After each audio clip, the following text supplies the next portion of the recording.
Pasar camilan belalang dunia diprediksi bakal tembus ratusan juta dolar.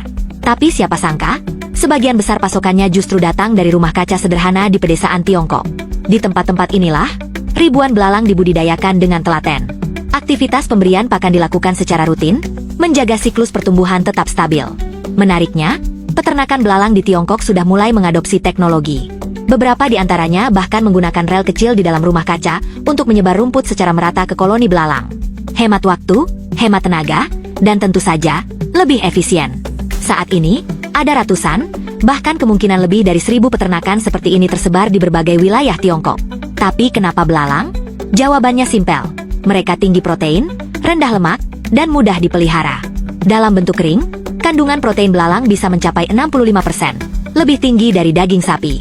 Selain itu, belalang betina bisa bertelur ratusan butir dalam satu musim, dan dalam waktu 2 bulan saja, anak-anaknya sudah siap panen. Ini artinya, dalam 1 tahun, satu koloni bisa dipanen berkali-kali.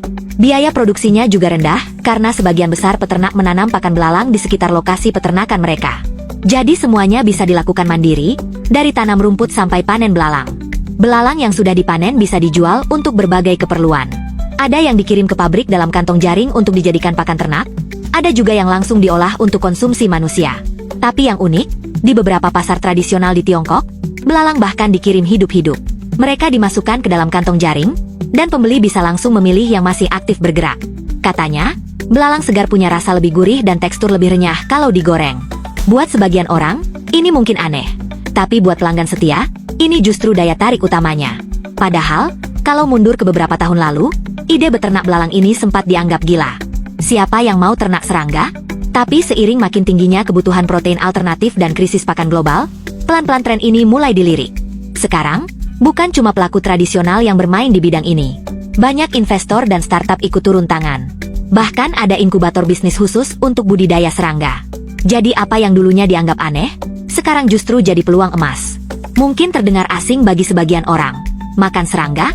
Tapi ini bukan cuma soal selera, ini juga soal masa depan. Ketika populasi dunia terus bertambah dan sumber daya semakin terbatas, kita butuh solusi pangan yang berkelanjutan. Dan belalang adalah salah satu jawabannya. Jadi, kalau suatu hari kamu ditawari camilan belalang goreng, berani coba? Siapa tahu, dari gigitan pertama, kamu justru jadi penggemarnya.